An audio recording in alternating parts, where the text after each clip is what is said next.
BMS academy में आपका स्वागत है। How to talk about self, यानी कि अपने बारे में कैसे बात करें, अपने बारे में या किसी के बारे में कैसे बात करें। इसके लिए मैं 3 शब्दों की बात करूंगा, यूज ऑफ, इज, एम और आर। इनमें से इज का प्रयोग किसी भी सिंगुलर सब्जेक्ट के साथ होता है, यानी कि जहां पर भी हमारे पास एक वचन वाला कोई भी सब्जेक्ट दिया होगा, एक वचन वाला कोई भी कर्ता दिया होगा, वहां पर हमारे पास इज का यूज होगा। जैसे ही, शी, इट, सिंगुलर नाउन जैसे बॉय, गर्ल, मोहन यानी किसी का नाम, इन सब के साथ इज का प्रयोग होगा वर्तमान में, प्रेजेंट में। एम का प्रयोग केवल और केवल आई के साथ होगा, आई यानी मैं, जैसे I am a student. Are का प्रयोग प्लूरल सब्जेक्ट्स के साथ होगा, कैसे we, you, they, plural subject कोई भी जैसे boys, girls, friends etcetera. Am के प्रयोग की अगर मैं बात करूं, जैसा कि आप स्क्रीन पर देख रहे हैं, एक स्कूल गोइंग बॉय है और वो बोलता है I am Mohan, I am a student, I am your friend. जब हम अपने बारे में बात करें तो आई का प्रयोग होता है। मैंने जैसा बताया, दूसरे के बारे में बात करेंगे तो इज का प्रयोग होगा। जैसे यही स्कूल गोइंग बॉय अब दूसरे बच्चे के बारे में इंट्रोडक्शन दे रहा है और बोल रहा है he is Shyam, he is a student, he is my friend. Is का प्रयोग सिंगुलर यानी कि एक वचन सब्जेक्ट के साथ होता है, जैसा मैंने आपको बताया। She is Seema, she is a student, she is my friend. बात करता हूं मैं आर की। आर का प्रयोग प्लूरल के लिए होगा, यानी कि एक से ज्यादा के लिए। प्लूरल मीन्स बहुवचन के लिए, एक से ज्यादा के लिए। यही स्कूल गोइंग बॉय बोलता है। आप पिक्चर में देख सकते हैं 4 बच्चे हैं, इनके बारे में बात करता है। यद्यपि अगर ये हमारे पास 4 से ज्यादा हो तब भी कोई दिक्कत नहीं, कहने का मतलब एक से ज्यादा हो तो हमारा प्लूरल हो जाएगा, यानी कि बहुवचन हो जाएगा। जैसे दे आर माई फ्रेंड्स, वे मेरे मित्र हैं। दे ऑल आर स्टूडेंट्स, वे सभी विद्यार्थी हैं। जैसा कि मैं आपको पहले ही बता चुका हूं, are is used for we, you, they and plural subjects. बात करता हूं मैं पॉजिटिव एंड निगेटिव की। जब भी हम एक स्टेटमेंट को पॉजिटिव वे में लेते हैं, पॉजिटिव क्या है? एक ऐसी स्टेटमेंट जिसमें ना तो नहीं दिया हो और ना ही क्या दिया हो हिंदी के वाक्य में, वो हमारी एक पॉजिटिव स्टेटमेंट है। कैसे?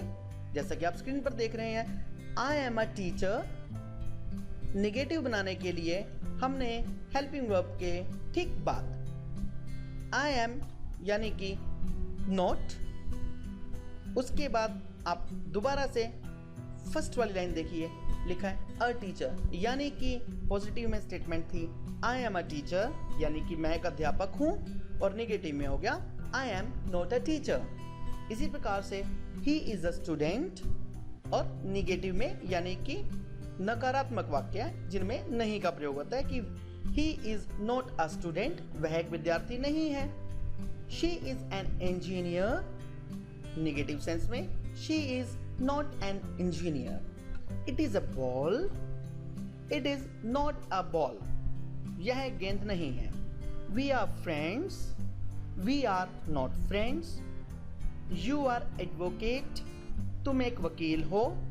You are not an advocate, तुम एक वकील नहीं हो। दे आर पुलिसमैन, वे पुलिसमैन हैं यानी सिपाही हैं।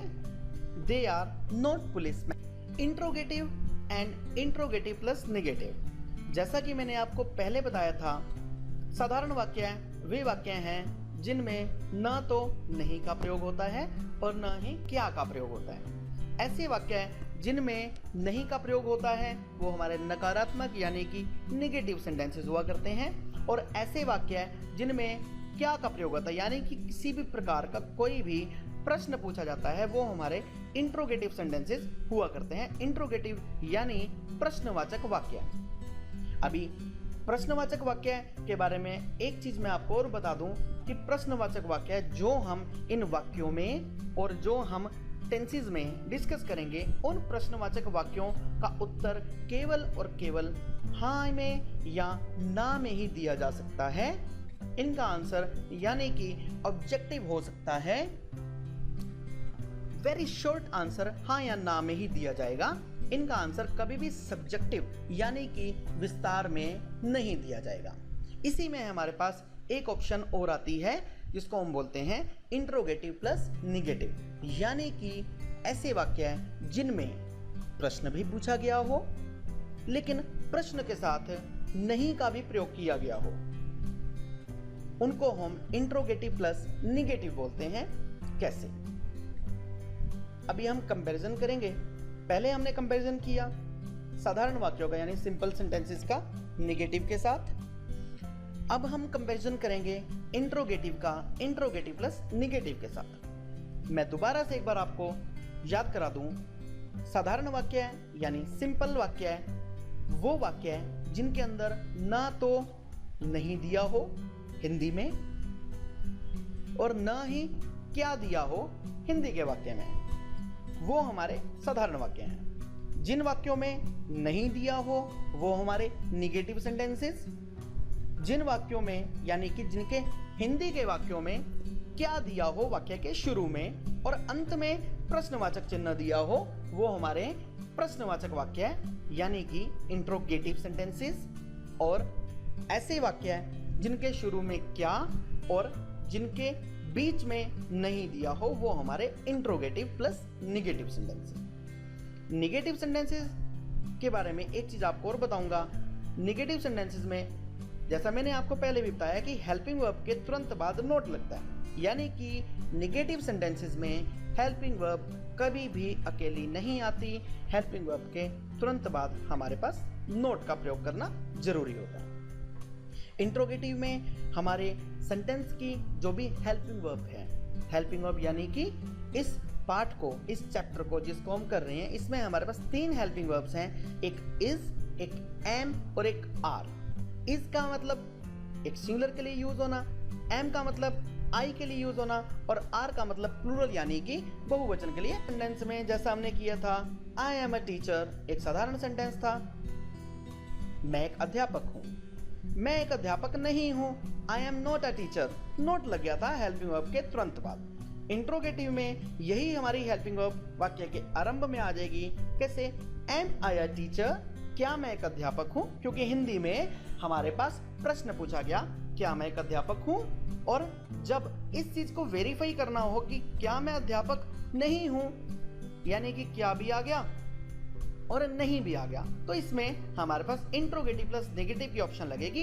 इंट्रोगेटिव प्लस नेगेटिव बनाते समय एक बात का ध्यान रखेंगे, इंट्रोगेटिव सेंटेंसेस में जैसे हमारे पास हेल्पिंग वर्ब वाक्य के शुरू में आ जाती है और उसके बाद तुरंत बाद हमारे पास सब्जेक्ट आ जाता है, सब्जेक्ट के बाद हमारे पास रेस्ट ऑफ द सेंटेंस आ जाता है। इसी प्रकार से इंट्रोगेटिव प्लस नेगेटिव में पहले हमारे पास वाक्य के शुरू में, बिल्कुल शुरू में हेल्पिंग वर्ब होगी, उसके तुरंत बाद सब्जेक्ट होगा और तीसरे नंबर पर यानी कि दोबारा से सुनेंगे, पहले नंबर पर हेल्पिंग वर्ब, दूसरे नंबर पर सब्जेक्ट और तीसरे नंबर पर निगेशन यानी कि नोट आ जाएगा और उसके बाद रेस्ट ऑफ द सेंटेंस और लास्ट में क्वेश्चन मार्क तो आएगा ही आएगा, क्योंकि इंट्रोगेटिव का मतलब प्रश्नवाचक है। इंट्रोगेटिव और इंट्रोगेटिव प्लस नेगेटिव इन दोनों के अंत में क्वेश्चन मार्क आएगा। सिंपल वाक्यों के जो हमने सबसे पहले किए थे साधारण वाक्य और नेगेटिव सेंटेंसेस यानी कि सिंपल सेंटेंसेस और नेगेटिव सेंटेंसेस इन दोनों के अंत में फुल स्टॉप आता है और इंट्रोगेटिव प्लस नेगेटिव के अंत में क्वेश्चन मार्क आता है। उदाहरण से देखते हैं जो आप स्क्रीन पर देख रहे हैं। Am I a teacher, interrogative plus negative में am I not a teacher, is he a student, is he not a student, Is she an engineer? Is she not an engineer? Is it a ball? Is it not a ball? Are we friends? Are we not friends? Are you advocate? Are you not an advocate? Are they policemen? Are they not policemen? इस बात का ध्यान रखें interrogative और interrogative plus negative वाक्यों को बोलते समय कि हमारे बोलने की सेंस जो है, हमारे बोलने की जो टोन है, उसमें एक प्रश्न का प्रभाव उत्पन्न होना चाहिए। यानी कि एक प्रश्न अवश्य ही प्रश्न की टोन होनी चाहिए। ध्यान से देखिए, अगर मैं इसी सेंटेंस को ऐसे बोलता हूँ, एम आई अ टीचर, तो इससे हमारे पास किसी भी प्रकार के कोई प्रश्न का प्रभाव उत्पन्न नहीं हुआ। प्रश्न का प्रभाव कैसे उत्पन्न होगा? Am I a teacher. और इसी प्रकार से इंट्रोगेटिव प्लस नेगेटिव में भी am I not a teacher, यानी कि जो भी हम वाक्य बोलें उसके अंदर हमारे पास एक प्रश्न की टोन जो है, एक प्रश्न का प्रभाव अवश्य ही उत्पन्न होना चाहिए। इन्हीं को अब एक कन्वर्सेशन की एक्सरसाइज के पॉइंट ऑफ व्यू से देखते हैं। जैसे आप स्क्रीन पर देख रहे हैं, what is your name? My name is Vijay. Are you a student? Yes I am a student. हाँ, मैं एक विद्यार्थी हूं। Are you married? क्या तुम शादीशुदा हो? No I am not married, I am single. Where are you from? तुम कहां से हो? I am from Ambala. How are you? तुम कैसे हो? I am fine thank you.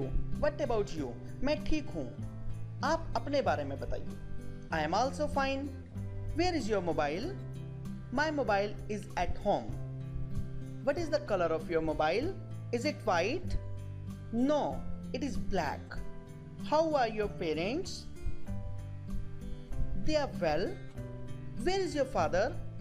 He is out of station today. इस प्रकार से हमने इस कन्वर्सेशन में is का प्रयोग देखा। is का प्रयोग हमने WH फैमिली में भी देखा, क्योंकि एक प्रकार से क्वेश्चंस भी पूछे जा रहे हैं और उसके उत्तर भी दिए जा रहे हैं। अब क्वेश्चंस WH फैमिली का प्रयोग करके, प्योरली श्योरली WH फैमिली का प्रयोग करके क्वेश्चंस की बात करता हूं। Where are you? I am in Delhi today. Sorry, I am in Delhi today. What is your house number? It is 20/84। How old are you? I am 15। Who is your best friend? Ram is my best friend. Where is Ram from? He is from Punjab. Where is petrol pump? It's 5 kilometers from here. Is your mother a teacher?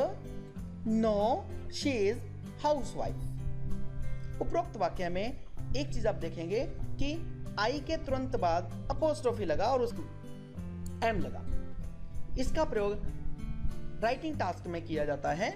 Writing task में इसलिए प्रयोग होता है क्योंकि ये हमारे पास English में contracted forms हुआ करती हैं। कंट्रैक्टेड फॉर्म्स मींस सब्जेक्ट के साथ हमारी हेल्पिंग वर्ब को कंबाइन कर लिखना। उसके लिए हमारे पास एक शब्द है कंट्रैक्टेड फॉर्म।